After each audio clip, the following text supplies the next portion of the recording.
Hey everyone, it's Chammies, and today I'm going to talk about how I became a proud member of the IBTC. If you know, you know. But also I'm going to tell you it's the itty bitty titty committee. So today I'm going to be talking about 10 different things that help me become more confident and happy with my small boobies. A real quick intro here. My name's Chammies. If you're new here, welcome to the channel. If you're not new, then welcome back. So I make a bunch of videos on sex, relationships, and dating, and you'll also see the occasional anime review here and there because that is one of my other passions. So before we jump in, please be sure to like the video. It really helps with the algorithm as well as subscribe. Thank you very much. All right, let's get on with the video. First thing that helped me like my small boobs is really understanding where my hatred of small boobs came from, because I didn't just come out of the womb being like, I freaking hate small boobs are ugly. Let me tell you, I really hated my small boobs. Like, I did everything under the sun to try to make them bigger. I looked up exercises, I looked up how to make it look like you have more cleavage, like pushing your boobs together. I looked up how to do like contouring makeup so that you had more cleavage. I had a bunch of push-up bras. I was wearing V-neck shirts like every day, like it was my life, so I could even get like the tiniest of cleavage there. I was trying everything to get them any bigger, but they did not ever grow past an A. Shout out to my A cup girlies. So when I look back and think about all the things that made me not like my small boobs, there were a number of different factors, and I think a lot of them led up to the patriarchy, unsurprisingly. So I'm going to talk about a couple of them here for you. So first, I think, was just the media. So the movies and TV shows I watched, it was like a known thing that men loved boobs and they would do anything for boobs, and like you weren't considered hot, didn't have like big boobs. And that also carried into like I watched a lot of anime, and they are really like drawing big ass boobs that aren't even like possible. I don't think that helped at all, and there's like so many jokes that you see in media of like, oh, like smaller boob girls are not as cool or good, or it's like you're lacking something if you don't have bigger boobs. And kind of curtailing off of that was also the idea that our value as women come from being attractive. So by that knowledge, if you're not attractive, if you don't have big boobs, which means you don't have value, that's kind of the math calculation that goes on in our head. I also think another factor was like just being in the culture of like all your friends also knowing and thinking the same things you're thinking about small boobs not being good, that they might make comments make you feel worse. Like I had friends tell me, like, be like, oh, it's okay, Asians just have small boobs, like it's fine, you know, at least have a good personality. I'm like, that's hella rude. I had guys be like, oh my god, you have mosquito bites, lol, that's so hilarious. And I was like,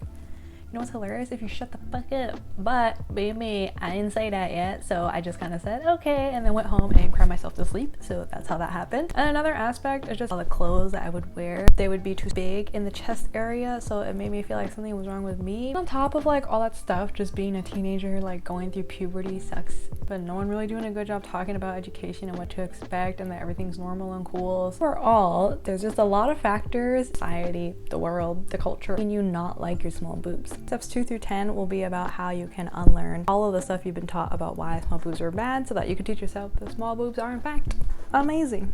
So the second step I did once I've kind of learned all that complicated history was I watched YouTube videos like this. Literally looked on YouTube and googled how to like small boobs, or like why is small boobs cool. And then it was really helpful to see YouTubers like Nava Rose, Jazzy, and BubzBeauty, also one of the OG people, all talked about what it was like to have small boobs and how they themselves became to love their small boobs. And that also helped me. So you're watching this video, which is a really good first step. Definitely look at others so you can see a lot of different people talking about how they gain confidence. On that note, step 3 as a follow-up would be to diversify your feed. So I made sure to go and follow a bunch of women who had smaller boobs, whether it was celebrities, whether it was YouTubers. I think YouTubers is really helpful, as I saw more Asian American representation. I saw a lot more women with diverse body types, and just seeing people with smaller boobs in general was helpful for me to be like, hey, not everybody has that same body type that I keep seeing like in Hollywood or something. Also remembering that there are all these effects and filters and like, you know, push-up bras and stuffing and all these things, Photoshop, that we could do to make our boobs appear bigger, but it's not actually what they look like. It's really being aware and knowledgeable of all the possible filters that happen on social media, and also to just make sure you follow people that show more of a diverse body type, so you don't get brainwashed into thinking there's only one way that everybody looks. And just make sure you're like curating a feed that makes you happy and doesn't make you like compare and feel jealous and sad. I think that's been really helpful. I think I've heard a lot of my friends who actually went off social media for a while felt better because they weren't always comparing themselves. And like for me, I don't go off social media. I love social media. I post a bunch of social media, but I am pretty careful about who I curate and put into my feed, because I don't just want one look. That comparison is really an enemy. It makes you feel like you want more, that you don't have enough, that you are literally not enough. Of course, it's super easy to compare. Like I've been catching myself doing it sometimes, but then being able to catch myself and be like, whoa, hold up, why are we comparing? Like, you know, everybody everybody's awesome. We're in the scarcity mindset, but we don't have to be. Like, everyone is gorgeous. Contrary to what the patriarchy tells you, there is enough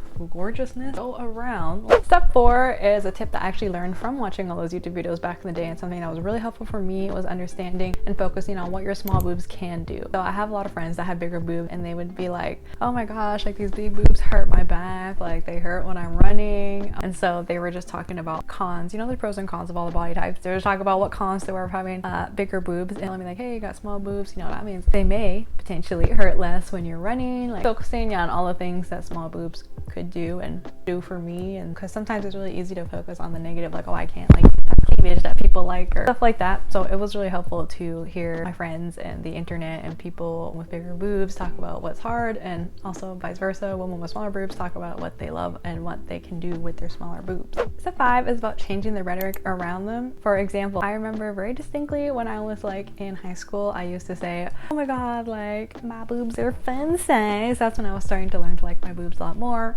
I was like, you know, it's just like M&Ms. You got fun size M&Ms. They taste the same. They're just as amazing as like a size M&M that they put out. They're just a bit smaller, but they're still fun. They still taste good. So I really like that analogy, and like using rhetoric more like that was really helpful, especially to go against all the rhetoric people would say about being like mosquito sized or like little tiny mountains or something, whatever rude shit people would say. Of course, and you know, the bigger the better. It's like, okay, well, also like smaller, also cool and equally fun. Step 6 is to carefully cultivate who is in your life. This one is very important. I am still working on this one now, but just know that if anyone makes you feel bad about your small boobs, that is a red flag. Like, if that happens, I think you should tell that person, hey, this is how it made me feel. I don't appreciate you making comments like that. Please stop. And then if they don't stop, you need to snip, cut them off right away, because you do not need that toxicity from like anybody. No partner, no friend, no family, although it could be hard to cut off family. No, like no one should be making you feel shitty about your body or making comments about how you look. That's extremely disrespectful. And I wish I knew that when I was younger and had the chutzpah to be like, you know what, shut the fuck up. Like, this is my body and you're making me feel bad about it. Probably because like you're also insecure about yours, but we should both be hyping each other up. You know, we should all be making each other feel better. So don't put me down or I will leave. Like, we will not be friends, because friends don't do that. So step 7 for liking your small boobs is share your insecurities. Like, for real, your friends, your homies, like the people I have now in my life will be hyping me up. Like, feel safe telling them, hey, I'm insecure about this, and they will be like, girl, like, you hot, you sexy, angel, queen, amazing. Like, yes, they should all be hyping you up just as you hype them up. If you have a partner, I think it's really great to share your insecurities with them. So I've actually had some partners where I've told them, hey, I'm really insecure about my small boobs, and then they have said things like, oh my gosh, like I love small boobs, like your boobs are like the best boobs I ever saw in my life, like you're so hot, like damn. It's really nice to hear, and it's helped me over the years when I've opened up to guys, like having them tell me like, hey, I love your small boobs, I love small boobs, like small boobs are great, awesome, cool. So just not enough rhetoric in the media, people saying that. I think it's also really good to tell your partner, because I definitely felt really self-conscious about not being able to do certain moves because I don't have big enough boobs. I have been really like self-conscious about that, and just like telling my partner that so they know, and also to know that they don't really care, like they just like your boobs and being near them is cool, and like looking at them. You know, a lot of corn and stuff will have big boobs and you're just like, I don't have that, so I cannot do that. Step 8 is really important. It's about finding clothes that fit you. I feel like we've all been to a store trying on bras that are a little too big, even though you're in the right cup size. Looking at you, Victoria's Secret. I was trying on A cup bras at Victoria's Secret, but it would still, you know, there's still like a gap there. My boobs just literally were not big enough to fill the cup, and I couldn't go down any farther. And that would always make me feel really shitty, like why my boobs not fill the cup.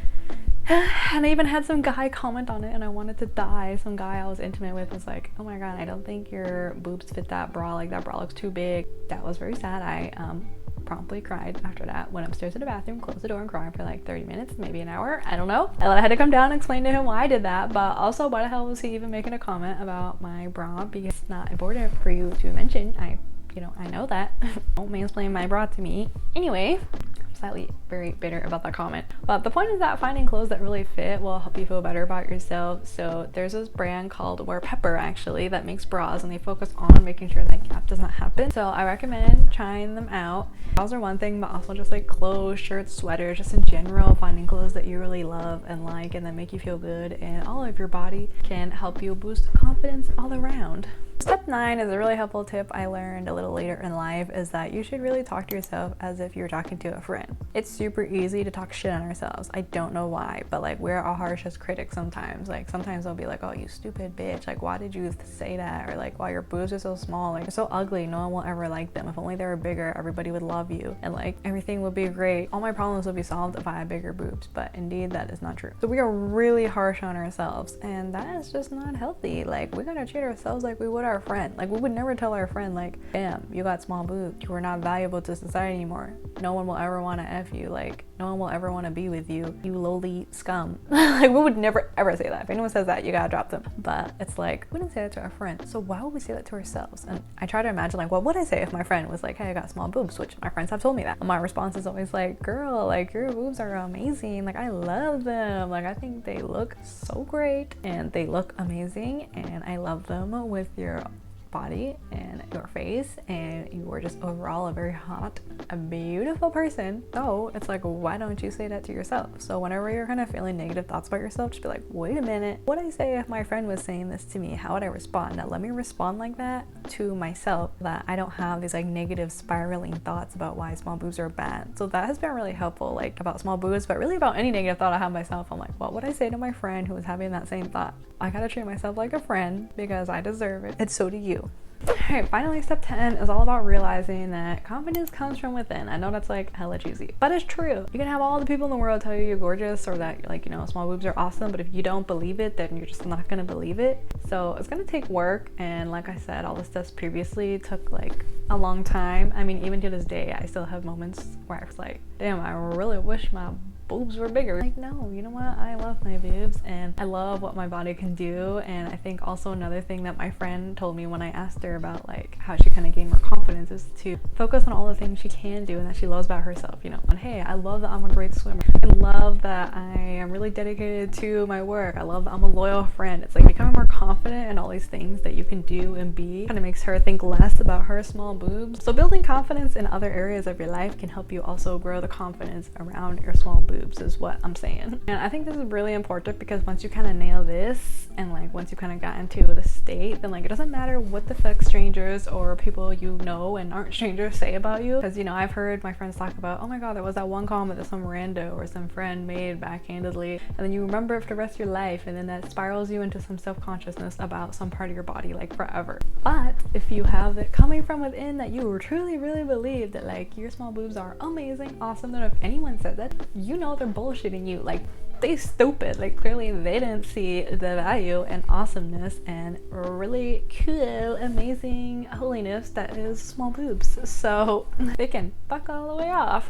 That's the energy I'm going for now. And I will say, just as like a note, that as you become more confident, people will try to take you down. Like when I started becoming more confident in high school and college and talking like about my confidence, I had friends who I thought were my friends, not really my friends, turns out. I had friends and like partners, and people be like, oh, you're so conceited, like always talking about yourself and like saying how much you love yourself. I think you're like good at things. And it's like, yeah, like, so what? Like when I was younger, I felt weird. I was like, should I not talk about it? I'm like, no. Like now that I'm older, I'm like, I should talk about it. Like I love hearing my friends talk about themselves and how amazing they are, because yes, they are all amazing. They all are great. I want them to know that, and I will pile on to the goodness that is them, because that's what we do. We gas each other up. Thanks so much for watching the video. Hope you found this helpful. Shout out again to all my small booby queens. Y'all are amazing. If you want to see more advice videos, then please check out some videos over here.